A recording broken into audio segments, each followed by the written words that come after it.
ზუგდიდის მუნიციპალიტეტის საკრებულოს სხდომამ დღეს ხმაურის ფონზე ჩაიარა. დამოუკიდებელმა დეპუტატმა კახა მიქაიამ ადგილობრივი ხელისუფლება ნეპოტიზმში დაადანაშაულა და კონკრეტული მაგალითებით საქმის დროულად გამოსწორება მოითხოვა.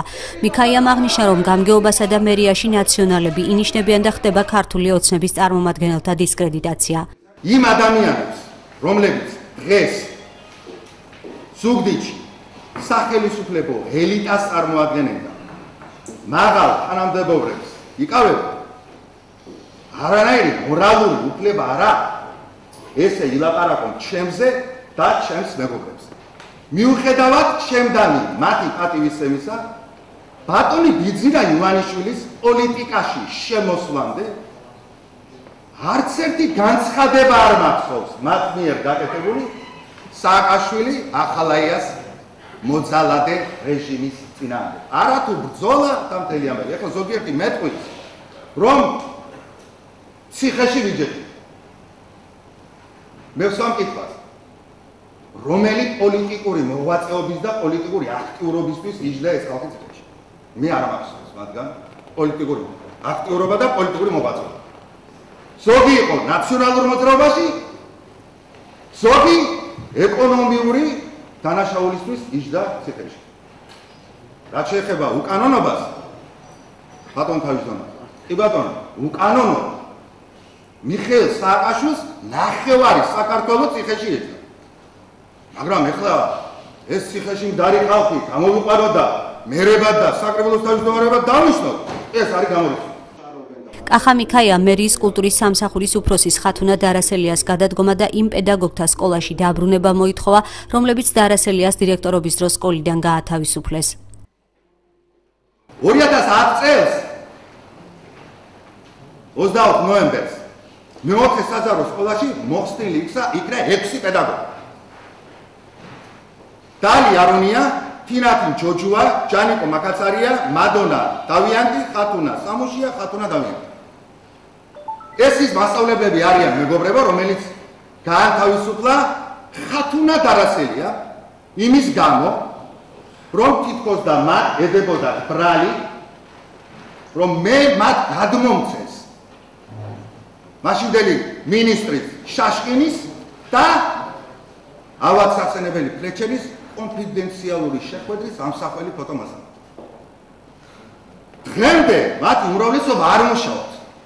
ხათუნა დარასელია კი ბატონო თავმჯდომარე არის კულტურის მესვეური და წარმართავს კულტურის სფეროს მერიაში. მე მოვითხოვ ამ ადამიანების დაბრუნებას სამუშაო ადგილებში და რა თავარია მათთვის მორალური კომპენსაციის გადახდას და ხათუნა დარასელიას განთავისუფლებას დაკავებული თანამდებობები. ხათუნა დარასელიამ მიქაიას განცხადებაზე კომენტარის გაკეთებაზე უარი განაცხადა.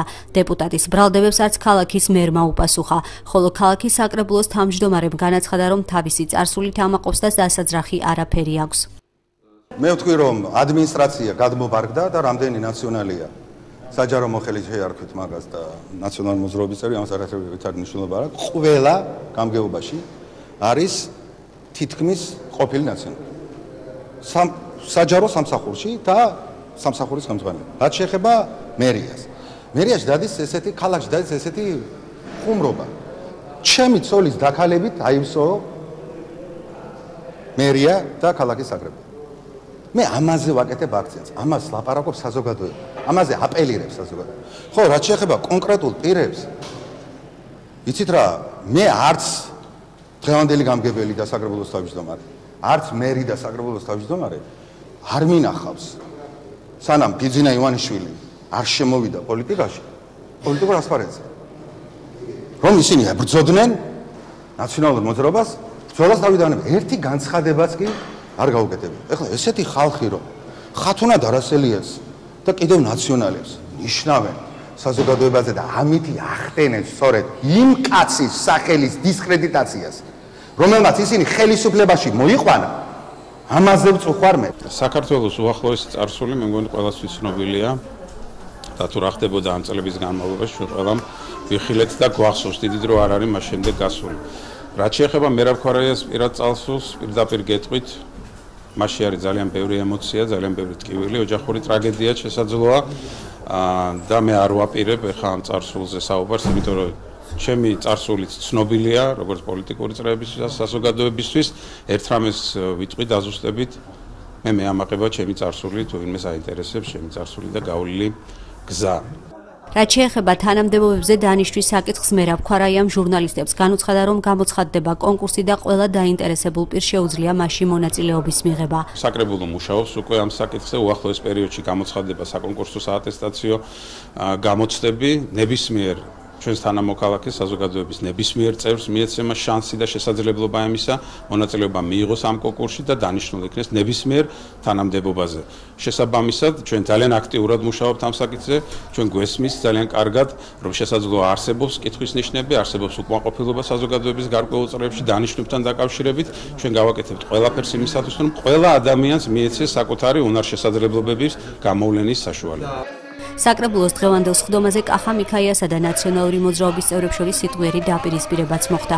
ინციდენტი წინა სხდომაზე ნაციონალური მოძრაობის მხრიდან მიქაიას მისამართით გამოთქმულმა პრეტენზიამ გამოიწვია, რომელიც ვირზე ამხედრებული ფაულსის თემას ეხებოდა. თუ ადამიანებს თავის ქმედების ხვენიათ, ეს ცოტა ეგეთი მომენტია ხა და მე რაც ამ ადამიანების მიერ იყო გაკეთებული, ამაზე გავამახვილე ყურადღება და მართლაც ახლა ვკითხოთ ნებისმიერ ზუგდიდელს, რომ ის ქმედებები, რომელიც მაშინ ამ ვირის სახით და მსგავსი რაღაცები და კუბოთი რო დადიოდნენ, ეს თუ არის მისაღები და თუ არის ნორმალური, ნებისმიერ ქალაქელს ჩვენ ზუგდიდელს ვკითხოთ, თუ არის ეს ნორმალური და მაშინ მე სიტყვას არ ვიტყვი, მაგრამ არ არის ასე, იმიტომ რომ ეს იყო სამართლმენო ფაქტი და მე ეს კიდევ ერთხელ დავაფიქსირე. ამან გამოიწვია, რა თქმა უნდა, და მე გარდა ამისა, იქ იყო საუბარი თითქოს და ჩვენს პრეზიდენტზე და რაღაცა იმ ადამიანს რაც გააკეთა, იმის ნახევარი გააკეთოს ამ ხელისუფლებამ და ჩვენ არაფერს არ ვიტყვით. თუნდაც არაფერი არ გვინდა, ის გააგრძელონ, რაც დაწყებული გვაქვს ჩვენ. კახა მიქაიამ ასევე განცხადებით მიმართა საკრებულოს თავმჯდომარეს, რომ მისი ხელფასი ყოველთვის სოციალურად დაუცველი რამდენიმე ოჯახის სახელზე ჩაირიცხოს. დღევანდელ სხდომაზე საკრებულომ სულ 22 საკითხი განიხილა.